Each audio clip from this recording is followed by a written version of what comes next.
Hello students, welcome to study centre. मैं Sagar welcome करता हूं आप सभी का आपके अपने प्लेटफॉर्म स्टडी सेंटर पर। बच्चों, आज का हमारा सेशन है जिसमें हम क्वेश्चन नंबर जो 5.2 एक्सरसाइज है उसके क्वेश्चन नंबर 11 से लेकर क्वेश्चन नंबर 20 तक सभी क्वेश्चंस को कंप्लीटली सॉल्व करने वाले हैं। So without wasting time let's start the chapter. देखो, जो 10वां क्वेश्चन है वो क्या कह रहा है, हमको एक एपी दे रखी है 30, 15, 27, 39 का कौन सा पद उसके 54वें पद से 132 अधिक है। मतलब हमको जो है ये हमको एपी दे रखी है, ठीक है, का कौन सा पद, मतलब इस एपी का कौन सा पद कितने नंबर का पद, मतलब कौन सा पद, मतलब हमें एन की वैल्यू जो है फाइंड आउट करनी है। इतना हमें पता चल गया है, उसके 54वें पद से 132 अधिक है, 132 अधिक है। ठीक है, तो इसको सोल्व करते हैं। देखो कैसे करेंगे इसको सोल्व। सबसे पहले आपको यदि एपी दे रखी है तो उसका ए और डी निकाल कर रखो। ठीक है, तो ए की वैल्यू कितनी है 3, डी की वैल्यू हम निकाल लेंगे A2 माइनस A1, तो डी की वैल्यू हमारे पास आ जाएगी 15 माइनस 30, डी की वैल्यू हमारे पास आ जाएगी 12। इतना क्लियर। अब देखो, इस एपी का कौन सा पद उसके 54वें पद से 132 अधिक है। मान लो वो पद कौन सा है, एनवा पद है। ठीक है, हमने मान लिया कि वो पद एनवा पद है जो उसके 54वें पद से 132 अधिक है। मतलब जो एनवा पद है वो उसके 54वें पद से 132 अधिक है, हमने मान लिया। इतना क्लियर। अब देखो, ए एन को हम लिख सकते हैं A plus N minus 1 multiply D, और इसको हम कैसे लिखेंगे ए प्लस 53 डी। ठीक है, और प्लस में 132 चल रहा है। इतना क्लियर। अब देखो, ये ए तो कट जाएंगे, ठीक है, एन की वैल्यू हमको निकालनी है, डी की वैल्यू कितनी है हमारे पास 12, और ये 53 ऐसे रहेगा एज इट इज, मल्टीप्लाई में डी, डी की वैल्यू कितनी है, डी की वैल्यू 12 है, प्लस में 132 चल रहा है। इतना क्लियर। अब देखो, इसको एक बार और लिख दो एज इट इज, ये 12 इक्वल टू, देखो इसको आप मल्टीप्लाई करोगे तो ये आ जाएगा 636 प्लस ये कितना चल रहा है 132। इतना क्लियर। अब देखो, ये 12 जो है यहाँ पर मल्टीप्लाई में है, इधर डिवाइड में आ जाएगा, तो n माइनस 1 इक्वल टू, अब देखो इसको जब आप जोड़ोगे तो ये कितना आ जाएगा, ये आ जाएगा 768। ठीक है, और जो 12 था वो किधर आ जाएगा, सिर्फ इधर डिवाइड में आ जाएगा 12। इतना क्लियर। अब देखो n minus 1 as it is रहेगा, इसको कितनी बार जाएगा भाग, इसमें इसमें जाएगा ये 64 बार, 64। ठीक है, तो n की वैल्यू हमारे पास 65 आ गई। अब देखो, इस एपी का कौन सा पद उसके 54वें पद से 132 अधिक है, तो कौन सा पद है वो 65वां पद जो है इस एपी के 54वें पद से 132 अधिक है, तो लिख देंगे अतः इस एपी का 65वां पद उसके 54वें पद से 132 अधिक है। ओके, तो आप इसको नोट कर लो। फिर इसके बाद करते हैं हम अगला क्वेश्चन। अब हम सोल्व करते हैं क्वेश्चन नंबर 12। देखिए क्या कह रहा है, क्वेश्चन नंबर 12 को हम सोल्व कर रहे हैं। सभी अपनी बुक में देखेंगे, दो समांतर श्रेणियों का सार्व अंतर जो है समान है। क्या बोल रहा है क्वेश्चन, दो समांतर श्रेणियों का जो सार्वंतर है वो समान है, यदि इनके 100वें पदों का अंतर 100 है तो इनके 1000वें पदों का अंतर कितना होगा। मतलब हमको दो समांतर श्रेणियां दे रखी हैं, मतलब इसमें बता रखा है कि दो समांतर श्रेणियां हैं, उनके जो 100वें पदों का अंतर है वो कितना है 100 है, तो हमें बताना है कि उनके 1000वें पद हैं उनका अंतर कितना होगा। ठीक है, चलो मैं थोड़ी देर के लिए सपोज मान लेता हूँ दो समांतर श्रेणियां जिनका सार्वंतर जो है वो समान है। ठीक है, जैसे मैंने मान लिया 8, 12, 16, 20। ठीक है, पहली समांतर श्रेणी ये है। दूसरी समांतर श्रेणी मैंने मान ली 9, 13, 17। ठीक है, दोनों का जो सार्वंतर है जो डी है, इसका भी कितना आ रहा है 4 आ रहा है, और इसका भी कितना आ रहा है 4 आ रहा है। देखो 8 और 12 का डिफरेंस 4, 12 और 16 का डिफरेंस 4, 16 और 20 का डिफरेंस 4। क्लियर। इसी तरह 9 और 13 का डिफरेंस 4, 13 और 17 का डिफरेंस 4। मतलब इन दोनों जो समांतर श्रेणियां दे रखी हैं इनका जो सार्वंतर है वो समान आ रहा है। अब यहां पर आप देखोगे जो 9 और 8 है इनका डिफरेंस कितना है 1 है। इसी तरह 12 और 13 का डिफरेंस कितना है 1 है, और इसी तरह 16 और 17 का डिफरेंस भी कितना है 1 है, दोनों समांतर श्रेणियों में।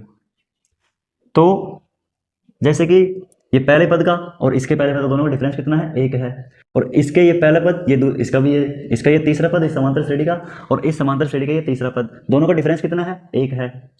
इसी तरह से इसका 100वां पद है और इसका 100वां पद है, दोनों का डिफरेंस कितना होगा? 1 होगा।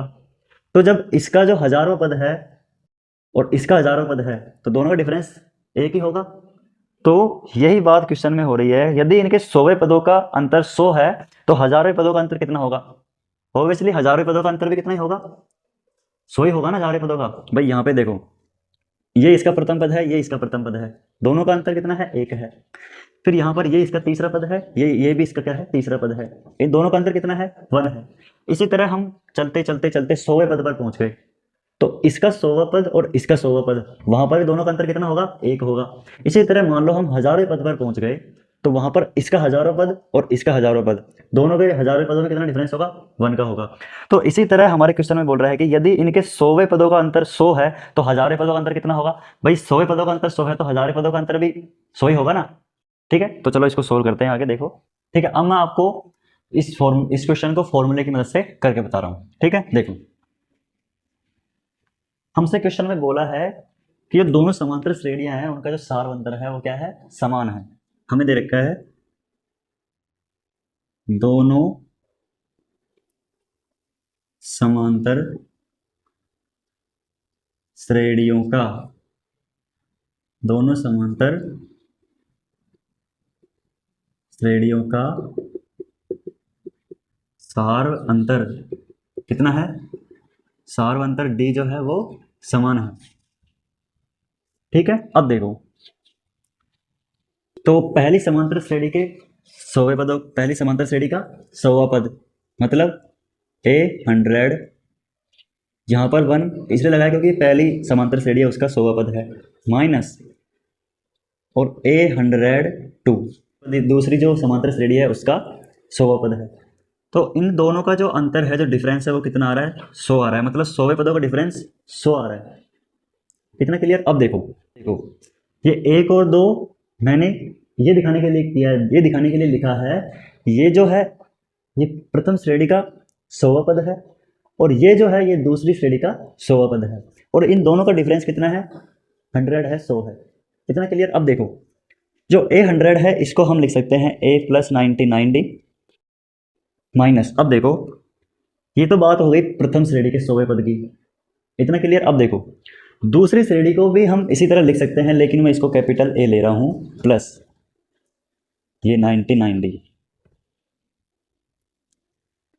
ये स्मॉल a और एक कैपिटल ए मैंने ये दिखाने के लिए किया है, ये तो है प्रथम श्रेणी का पहला पद और ये है दूसरी श्रेणी का पहला पद।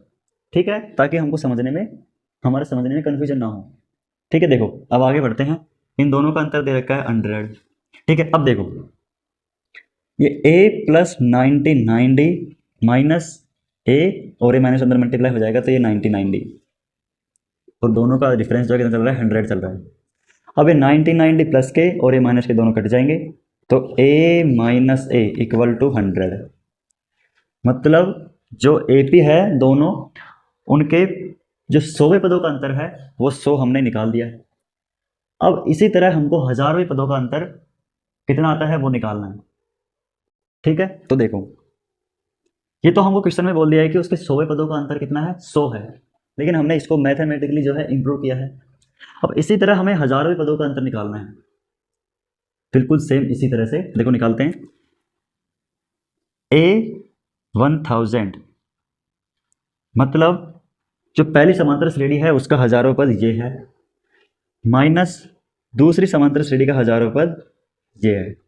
1 और 2 मैंने समांतर श्रेणी 1, समांतर श्रेणी 2, दोनों को समझने में आपको कंफ्यूजन ना हो इसलिए 1 से समझना है, ये पहली समांतर श्रेणी का 1000वां पद है, 2 से मतलब ये दूसरी श्रेणी का 1000वां पद है, और इन दोनों का अंतर हमको निकालना है। ठीक है, वही क्वेश्चन में बोला है ना कि 1000वें पदों का अंतर कितना होगा। तो देखो इसको हम लिख सकते हैं A + 90 ठीक है, इसको लिख सकते हैं A + 90।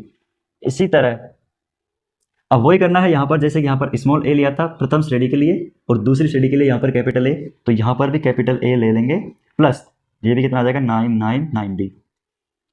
इतना क्लियर? अब देखो ये ब्रैकेट में आ जाएगा। अब इसको आगे सोल्व करते हैं तो A प्लस ये 90, ये 90 माइनस का ये a और माइनस के ये 999d। अब ये दोनों कट जाएंगे और a प्लस ये माइनस हो जाएगा a माइनस a। अब इन दोनों का डिफरेंस हमने निकाला है, कितना आया था 100। तो इन दोनों का डिफरेंस कितना आ गया 100, मतलब जो हजारों पदों का अंतर है वो कितना आ गया 100। ये हमने इंप्रूव कर दिया, सोल्व कर दिया। ठीक है, तो यही क्वेश्चन में पूछा भाई, जो 100 पदों का अंतर है वही हजारों पदों का अंतर है, मतलब अंतर जो है वो क्या आ रहा है, समान आ रहा है। ये हमने एग्जाम्पल में समझ लिया था कि पहले पदों का अंतर कितना आ रहा था, उसमें 1 आ रहा था। इसी तरह आप 100 पदों पर पहुंच जाओगे तो उसका अंतर, जिसका डिफरेंस है वो कितना आएगा 1 आएगा। इसी तरह आप हजारों पदों पर पहुंचते हो, हजारों पद पर, तो उनका दोनों का डिफरेंस कितना आएगा 1 आएगा। तो इसी तरह यहाँ पर 100 पदों का अंतर कितना आ रहा है 100 आ रहा है, और हजारों पदों का अंतर भी कितना आ रहा है 100 आ रहा है। क्लियर? तो आप इसको फटाफट नोट कर लो। इसके बाद हम क्वेश्चन नंबर सोल्व करेंगे 13। अब हम सोल्व करते हैं क्वेश्चन नंबर 13। सब अपनी बुक में देखेंगे। चलो क्वेश्चन नंबर 13 क्या कह रहा है, 3 अंकों वाली कितनी संख्याएं 7 से विभाज्य है। हमारा जो क्वेश्चन है वो बोल रहा है कि जो 3 अंकों वाली संख्याएं हैं वो कितनी है जो 7 से विभाज्य हैं। अब 3 अंकों वाली संख्याएं 100 है, 101 है, 102 है, 103 है, 104 है, 105 है, और लास्ट में कितनी आ जाएगी 9 9 9। 3 अंकों वाली बोला है, तो ये हमारी लास्ट हो गई। अब देखो क्या 100 में 7 का भाग जा रहा है, चलो देख लेते हैं इधर साइड में। भाई 100 को हम डिवाइड करेंगे 7 से, तो 7 एकम 7, फिर कितना देगा 30, 30 में देंगे 7 21, 7 28। ठीक है, कितना बच रहा है 2 बच रहा है, मतलब पूरा पूरा भाग जो है 7 का 100 में नहीं जा रहा है, 2 बच रहा है। तो 2 में 5 जोड़ देंगे तो 7 हो जाएगा, तो 2 में 5 जोड़ेंगे तो 7 हो जाएगा। इसका मतलब जो 100 है इसमें 5 जोड़ देंगे हम तो कितना आ जाएगा 105 आ जाएगा। तो मेरे ख्याल से 105 में जो है 7 का पूरा पूरा भाग जाना चाहिए। एक बार इसको चेक कर लेते हैं। देखो 105 को जब डिवाइड करेंगे 7 से तो 7 एकम 7, ठीक है, 3 बच गए, 7 पंजे 35, मतलब जा रहा है पूरा पूरा भाग 15 बार जा रहा है। ठीक है, तो देखो हमारा पहला पद हो गया 105। अब 105 में 7 जोड़ देंगे फिर तो कितना आ जाएगा 112, 112 में 7 जोड़ देंगे कितना आ जाएगा 119। इतना क्लियर? इसी तरह देखो अब लास्ट में हम देख लेंगे, इसको डिवाइड करेंगे 9 दे रखा है, इसको 7 से डिवाइड करेंगे तो 7 एकम 7, कितना बच गया 2, 29, 7 चौक 28, कितना बच गया 1, मतलब 19। तो इसमें जैसे स्पेल बच रहा है तो 142 सही बटे 142 सही 6/7 आ रहा है। ठीक है, तो 7 से स्पेल बच रहा है तो इससे हम, सॉरी 6 से स्पेल बच रहा है तो इससे हम 6 इधर को आ जाएंगे तो 994 मैंने डायरेक्ट निकाल लिया है। लेकिन आप जो है एक एक कम करके, मतलब ऐसे पहले 999 में दिया, फिर 998 में, फिर 997 में, 996 में, ऐसे आप डिवाइड कर करके शांति से निकाल सकते हो अगर ऐसे समझ में नहीं आ रहा है। भाई यहाँ पर 6 से बच रहा है तो हम 6 को यहाँ से 6 इधर आ जाएंगे तो 0 बच जाएगा, जब 6 को हम आगे ले लेंगे तो 0 बच जाएगा, 7 से पूरा पूरा डिवाइड हो जाएगा तो हम पहुँचते हैं 994 पे। एक बार इसको भी कंफर्म कर लेते हैं क्या 994 में जाएगा। देखो 7 एकम 7, 7 चौक 28, 7 दूनी 14, 142 बार जा रहा है।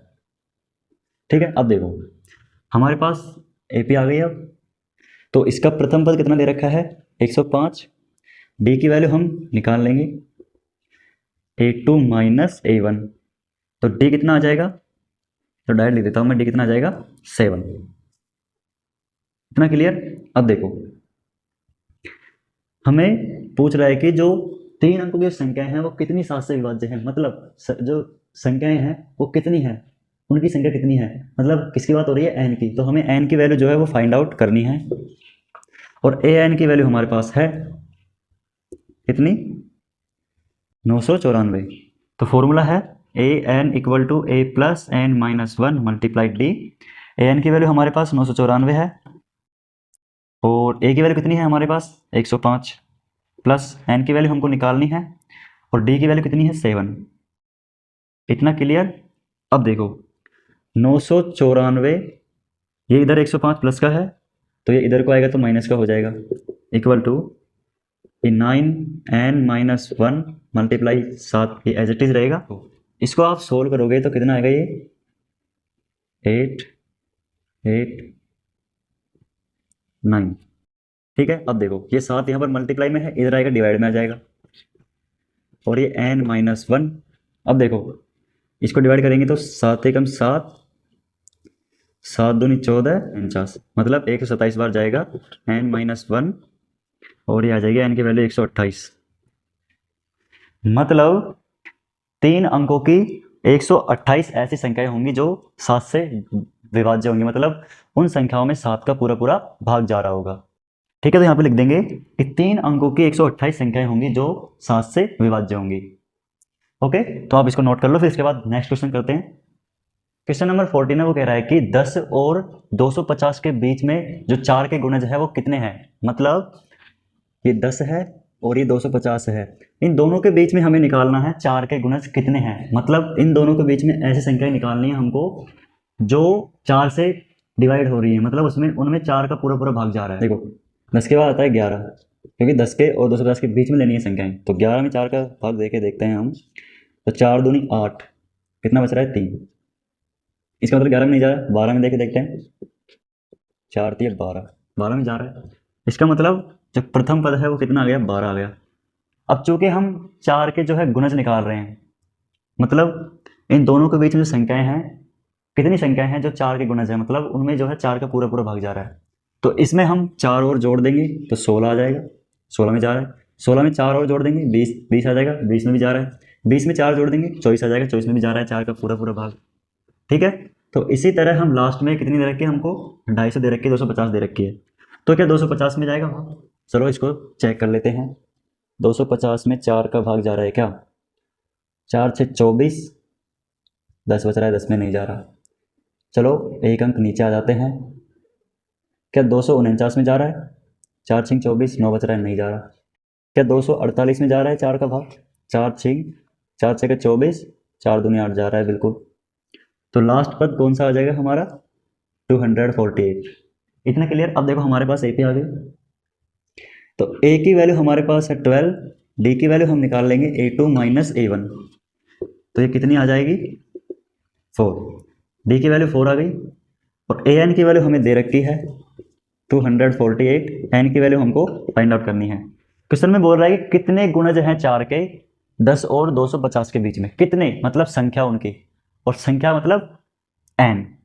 क्लियर। अब देखो फॉर्मूला हमारे पास है an equal to a plus n minus 1 multiply D. an की वैल्यू हमारे पास है 248, और a की वैल्यू हमारे पास है 12 प्लस n की वैल्यू हमको निकालनी है, और d की वैल्यू कितनी है 4।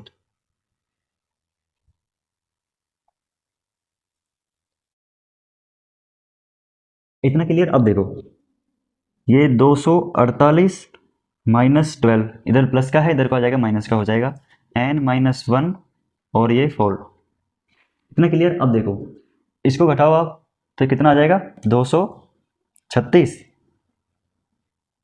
236 बटे में ये 4 आ जाएगा, ये n माइनस 1।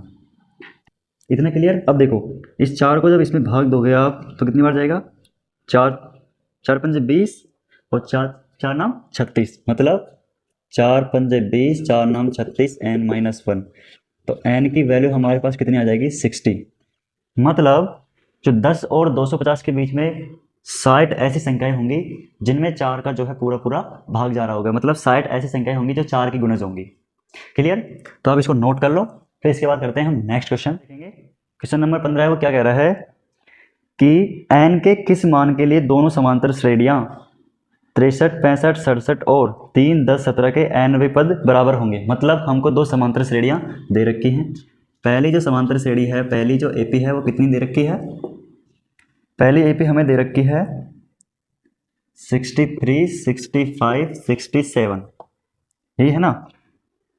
और दूसरी जो समांतर श्रेणी है वो हमको दे रखी है, दूसरी जो AP है वो कितनी दे रखी है हमको, वो दे रखी है हमको 3 10 17। ठीक है। अब क्या बोल रहा है कि इनके nवें पद जो है बराबर होंगे, मतलब n के किस मान के लिए इन दोनों समांतर श्रेणियों के जो nवें पद हैं वो बराबर होंगे। ठीक है, तो निकालते हैं, इसको सॉल्व करते हैं। यहाँ पर देखो ए की वैल्यू कितनी आ जाएगी 63, डी की वैल्यू कितनी आ जाएगी 61 में से 63 जाएगा 2, यहाँ पर ए की वैल्यू कितनी आ जाएगी 3, डी की वैल्यू कितनी आ जाएगी 7, 10 - 3। इतना क्लियर। अब देखो लास्ट में उसने बोला है कि एन के किस मान के लिए इनके एनवे पद बराबर होंगे। एनवे पद मतलब इस एपी का एनवा पद और इस एपी का एनवा पद दोनों एन के किस मान के लिए बराबर होंगे। इसका मतलब A N equal to A N. ये तो है इस एपी का एनवा पद और ये है इस एपी का एनवा पद। इतना क्लियर। अब देखो दोनों का फॉर्मूला लगाओ n-1 मल्टीप्लाई डी और इसी तरह इसका लगाएंगे a plus n-1 multiply D. ठीक है। अब देखो ये है प्रथम एपी का एनवा पद, तो यहाँ पर a की वैल्यू कितनी है 63, ठीक है, प्लस n की वैल्यू हमको निकालनी है -1, यहाँ पर d की वैल्यू कितनी है 2 है, इक्वल टू इसी तरह यहाँ पर a की वैल्यू कितनी है 3 प्लस यहाँ पर a की वैल्यू कितनी है 3 प्लस n की वैल्यू हमको निकालनी है और d की वैल्यू कितनी है 7। अब देखो ये जो 63 है ये एज इट इज रहेगा, ये 2n हो जाएगा और ये -2, ये 3 ऐसे की एज इट इज रहेगा 3 प्लस ये हो जाएगा 7n - 7। मतलब जो ये 63 है ये इधर ही रहेगा, ये इधर प्लस का है तो इधर को ये आके माइनस का हो जाएगा, ये इधर माइनस का है तो इधर को आके ये प्लस का हो जाएगा और ये -2, ठीक है। इधर ये 7n और इधर ये प्लस का है तो इधर को जाके किसका हो जाएगा माइनस का हो जाएगा, ठीक है। इतना क्लियर। अब देखो इसको सोल्व करेंगे तो ये कितना हो जाएगा 70 - 5 इक्वल टू ये आ जाएगा -5n, तो ये कितना आ जाएगा 65 बटे में 5n, तो n की वैल्यू कितनी आ गई हमारे पास 13। जो इसकी वैल्यू आई है इस मान के लिए दोनों एपी हैं, उनके जो एनवे पद हैं वो बराबर हैं। क्लियर। अब आप इसको नोट कर लो, इसके बाद हम नेक्स्ट क्वेश्चन सोल्व करते हैं। अब हम सोल्व करते हैं क्वेश्चन नंबर 16। सभी अपनी बुक में देखेंगे। देखो क्वेश्चन नंबर 16 जो क्या कह रहा है, वह एपी ज्ञात कीजिए जिसका तीसरा पद 16 है। ठीक है, देखो लिखते चलते हैं डायरेक्ट इसको साथ के साथ। वह एपी ज्ञात कीजिए जिसका जो तीसरा पद है वो 16 है, मतलब a3 कितना है 16, तो a3 को हम a + 2d लिख सकते हैं इक्वल टू 16। ये आ गई हमारी इक्वेशन 1। इतना क्लियर। अब देखो आगे क्या कह रहा है क्वेश्चन में, और सातवां पद पांचवें पद से 12 अधिक है, मतलब जो सातवां पद है उसके पांचवें पद से 12 अधिक है। इतना क्लियर। अब देखो a7 को हम a + 7 - 1 मल्टीप्लाई d, भाई 7 यहाँ पे n की वैल्यू है, ये हमारा फॉर्मूला है, ठीक है, और n की वैल्यू हमने यहाँ पे 7 रख दी है। इतना क्लियर। अब देखो इसको हम a + 5 - 1 मल्टीप्लाई d और प्लस का ये 12 जो है साथ में चल रहा है। अब देखो ये आ जाएगा, देखो ऐसे ही कट जाएगा, ये कितना आ जाएगा 6d इक्वल टू ये कितना आ जाएगा 4d + 12। इतना क्लियर। अब देखो ये 6d 4d प्लस के है, इधर को आएगा तो ये माइनस का हो जाएगा और ये 12 चल रहा है, ठीक है। ये बचेगा 2d इक्वल टू 12, तो d की वैल्यू ये मल्टीप्लाई में है डिवाइड में जाएगा तो 2 × 6 = 12, d की वैल्यू हमारे पास 6 आ गई। अब d की वैल्यू जो है इसको समीकरण 1 में रख देंगे, तो a + 2 × 6 इक्वल टू कितना है 16 है। इतना क्लियर। अब देखो a + 6 दूनी के 12 इक्वल टू 16, तो a की वैल्यू कितनी आ जाएगी हमारे पास 4 आ जाएगी। भाई 12 इधर प्लस का है, इधर को जाएगा माइनस का हो जाएगा, तो 16 - 12 4। क्लियर। अब देखो a की वैल्यू जो है हमारे पास आ चुकी है और d की वैल्यू भी हमारे पास आ चुकी है, और हमसे क्या पूछा है कि AP ज्ञात कीजिए, तो d की वैल्यू भी है हमारे पास, a की वैल्यू भी है, तो हम आराम से इजीली जो है AP निकाल सकते हैं। देखो पहला पद ये आ गया, अब हमें निकालना है a2, तो a2 का मतलब a + d, तो a2 इक्वल टू a की वैल्यू और d की वैल्यू दोनों को जोड़ देंगे तो कितना आ जाएगा 10 आ जाएगा। भाई 6 और 4 10। इसी तरह a3 a + 2d equal to, देखो ये a की वैल्यू कितनी थी 4 प्लस 2 और d की वैल्यू 6, 6 दूनी के 12, ये कितनी हो जाएगी 16, ठीक है। इसी तरह a4 निकाल देंगे, a + 3d equal to a की वैल्यू 4 प्लस, तो ये आ जाएगा हमारा 22, ठीक है। इतना क्लियर। तो देखो हमारे पास AP आ गई, पहला पद 4, दूसरा पद 10, तीसरा पद 16, चौथा पद 22, ठीक है। तो ये हमारी AP आ गई है और यही हमसे क्वेश्चन में पूछा है, तो आप फटाफट इसको नोट कर लो। इसके बाद करते हैं क्वेश्चन नंबर 17। अब हम सोल्व करते हैं क्वेश्चन नंबर 17। देखो क्या कह रहा है, सब अपनी बुक में देखेंगे। AP हमको दे रखी है, उसका जो AP दे रखी है उसके अंतिम पद से हमको 20वां पद ज्ञात करना है। मतलब हमको एपी दे रखी है, उसके अंतिम पद से हमको 20वां पद ज्ञात करना है। ये क्वेश्चन हम पहले भी कर चुके हैं। इसको करने के दो तरीके मैंने आपको बताए थे, या तो आप पीछे से वो पद निकाल लो या फिर एपी को घुमा दो। ठीक है, एपी हमको दे रखी है 3 8 13 डॉट डॉट और ये दे रखा है हमको 253। ठीक है, ये पे दे रखी है। इसको सोल्व करने के दो तरीके बताए थे मैंने आपको, जब ऐसा क्वेश्चन हमने पहले भी कर लिया है उसमें बताया था, या तो आप पीछे से वो पद निकाल लो या फिर एपी को उल्टा कर दो। ठीक है, तो हम एपी को ही उल्टा कर देते हैं, ये वाला तरीका हम यूज कर रहे हैं यहाँ पर। तो देखो ये 13 8 3, इतना क्लियर। अब देखो ए की वैल्यू हमारे पास आ गई 253, डी की वैल्यू हम निकाल लेंगे बाद वाले पद में से पहले वाले पद को घटाकर। ठीक है, तो A2 - A1, डी की वैल्यू कितनी आ गई 8 - 13, तो डी की वैल्यू हमारे पास -5। ठीक है, और 20वां पद हमसे ज्ञात करने के लिए बोल रहा है, तो n की वैल्यू हमारे पास 20 हो गई। an हमको निकालना है, an = a + n - 1 × d, ये हमारे पास फॉर्मूला होता है। ठीक है, देखो an मतलब n का मतलब 20, हमें 20वां पद तो निकालना है, क्वेश्चन में हमसे यही तो पूछ रहा है। ठीक है, तो a की वैल्यू कितनी दे रखी है 253 प्लस n की वैल्यू हमारे पास 20 है -1, d की वैल्यू हमारे पास -5 है। a20 = ये आ जाएगा 253 प्लस, अब इसको जब आप सोल्व करोगे तो ये कितना आएगा 95 -95 95, तो a20 = 253 - 95, तो ये आ जाएगा आपका 178, नहीं 158 आएगा, 158 आएगा ना। ठीक है, तो इस एपी का अंतिम पद से 20वां पद कितना होगा 158 होगा। ठीक है, तो आप इसको फटाफट नोट कर लो। इसके बाद करते हैं हम नेक्स्ट क्वेश्चन।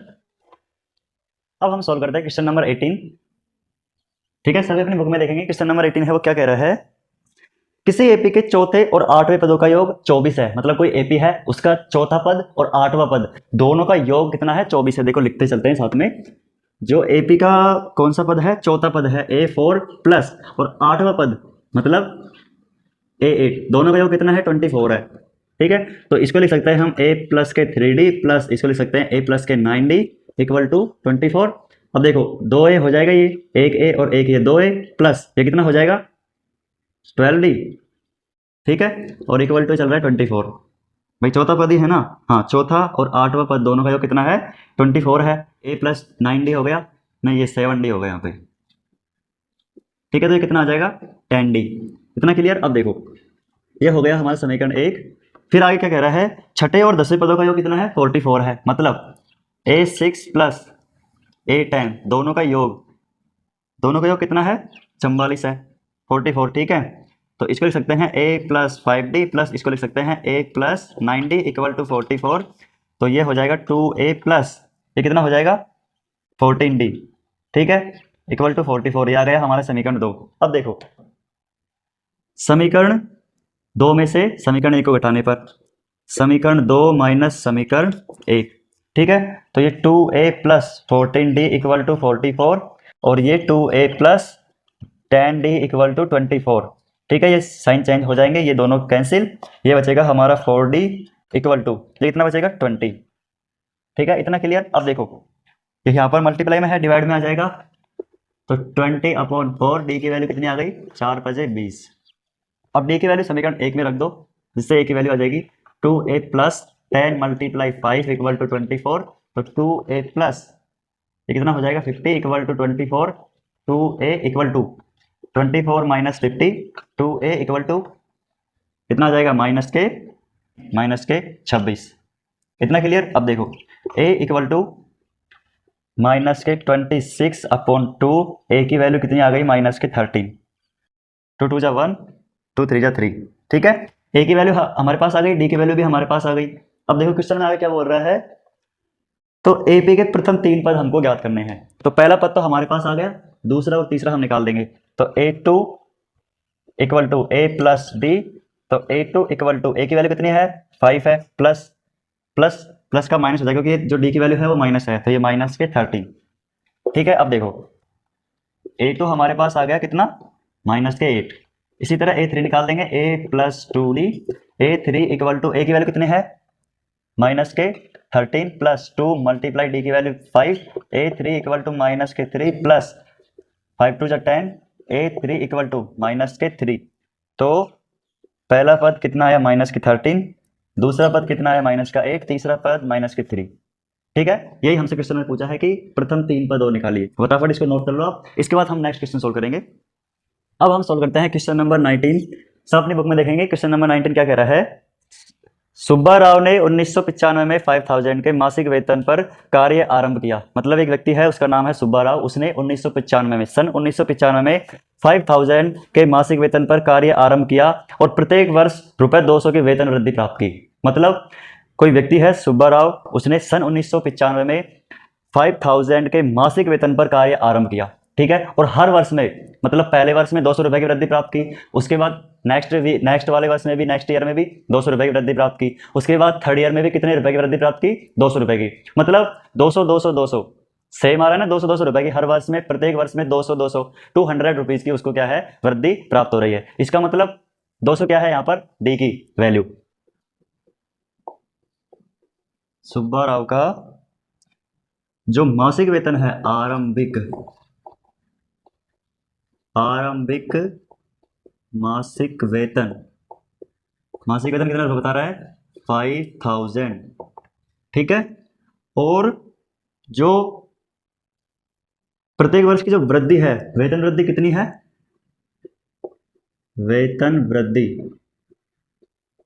कितनी है, 200 रुपए, ठीक है। अब इसमें क्वेश्चन में पूछा है उसने, तो किस वर्ष में उसका जो वेतन है वो 7000 रुपए हो गया, ठीक है।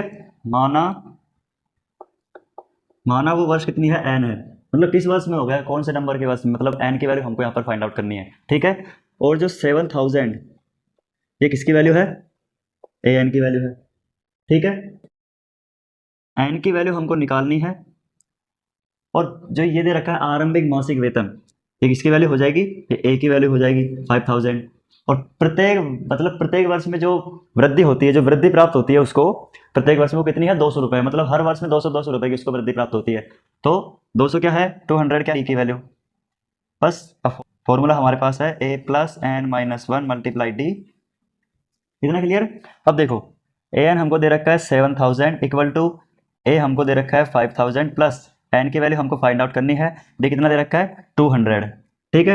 अब ये 7000 एज इट इज रहेगा, ये यहाँ पर प्लस का है, इधर को आ जाएगा तो 5000 माइनस के हो जाएंगे, ठीक है। और ये n माइनस 1 और ये 200, ठीक है। ये बचेंगे 2000, यहाँ पर ये मल्टीप्लाई में है, इधर डिवाइड में आ जाएंगे 200 इक्वल टू n माइनस 1, कितनी बार जाएगा, ये 2 0 से 2 0 गई, ये 10, ठीक है। n माइनस 1, तो n की वैल्यू कितनी आ जाएगी, 11। मतलब 11वें वर्ष में, क्वेश्चन में पूछा ना कि किस वर्ष में उसका वेतन 7000 हो जाएगा, तो 11वें वर्ष में उसका वेतन जो है वो 7000 हो जाएगा, ठीक है। अब आप इसको नोट कर लो, इसके बाद हम नेक्स्ट क्वेश्चन सोल्व करेंगे। अब हम सोल्व करते हैं क्वेश्चन नंबर 20, जो कि आपकी 5.2 एक्सरसाइज का लास्ट क्वेश्चन है, ठीक है। देखो सभी अपनी बुक में देखेंगे, जो क्वेश्चन नंबर 20 है वो क्या कह रहा है। रामकली ने किसी वर्ष के प्रथम सप्ताह में 50 रुपए की बचत की। मतलब कोई लड़की है जिसका नाम है रामकली, उसने किसी वर्ष के प्रथम सप्ताह में 50 रुपए की बचत की और फिर अपनी साप्ताहिक बचत जो है कितने रुपए बढ़ाती गई, 17.5, ठीक है। इतने रुपए वो अपनी साप्ताहिक बचत में बढ़ाती गई, ठीक है। तो फर्स्ट वीक की जो उसकी जो बचत थी वो कितनी थी, 50 रुपए, ठीक है। और साप्ताहिक बचत कितने रुपए बढ़ाती गई, वो 70.5 रुपए, ठीक है। यदि एनवें सप्ताह में उसकी साप्ताहिक बचत 207.50 हो जाती है तो एन ज्ञात कीजिए, ठीक है। सबसे पहले हम लिखते हैं जो प्रथम सप्ताह की जो बचत थी, मतलब प्रथम सप्ताह में बचत कितनी रुपए है, 50 रुपए, ठीक है। और प्रति सप्ताह में बचत कितने रुपए बढ़ाती गई, वो इसमें दे रखा है 17.5 रुपए बढ़ाती गई, ठीक है। तो प्रथम सप्ताह में बचत, इसका मतलब ए की वैल्यू हमारे पास 50 और डी की वैल्यू, क्योंकि प्रति सप्ताह में इतने रुपए बढ़ाती गई ना, वो प्रथम सप्ताह में बचत इतनी रुपए थी, प्रथम सप्ताह में बचत इतने रुपए की, फिर हर सप्ताह में इतने रुपए बढ़ाती जा रही है, मतलब इतने रुपए उसमें बढ़ाती जा रही है, ठीक है। किसमें, 50 में। तो डी की वैल्यू ये हमारे पास आ गई 17.5।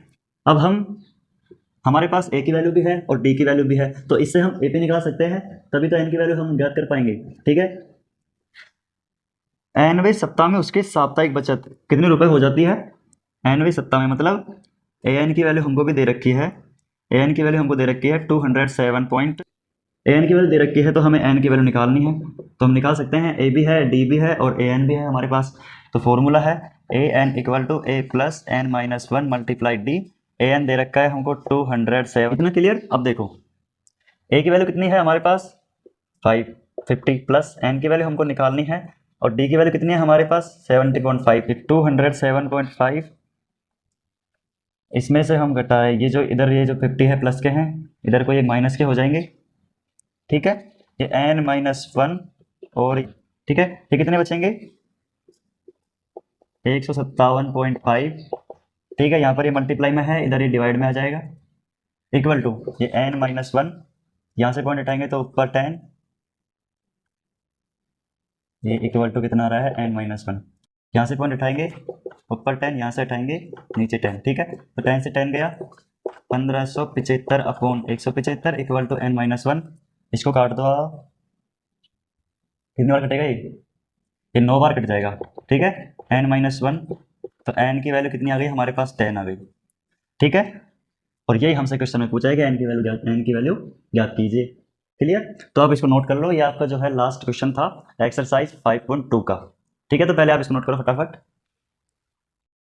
ओके बच्चों, तो इसी के साथ आपकी एक्सरसाइज 5.2 है जो कंप्लीट होती है। आई होप आपको सभी क्वेश्चंस अच्छे से समझ में आ गए होंगे, आई होप आप अच्छे से पढ़ाई कर रहे होंगे, ठीक है। तो इस वीडियो में इतना ही। इसके नेक्स्ट वाले पार्ट में हम करेंगे एक्सरसाइज 5.3 के सभी एग्जाम्पल्स को सोल्व करेंगे, ठीक है। तब तक के लिए बाय बाय, टेक केयर। और हाँ, यदि आपको स्टडी सेंटर ये जो आपका प्लेटफॉर्म है, इस पर यदि आपको कुछ भी नया सीखने को मिल रहा है, कुछ भी आपको समझ में आ रहा है, कुछ भी आपको अच्छा लग रहा है, तो प्लीज हमारे प्लेटफॉर्म स्टडी सेंटर को सब्सक्राइब कर लो, वीडियो को शेयर करो, लाइक करो, अपने फ्रेंड्स को बताओ। Okay, bye bye.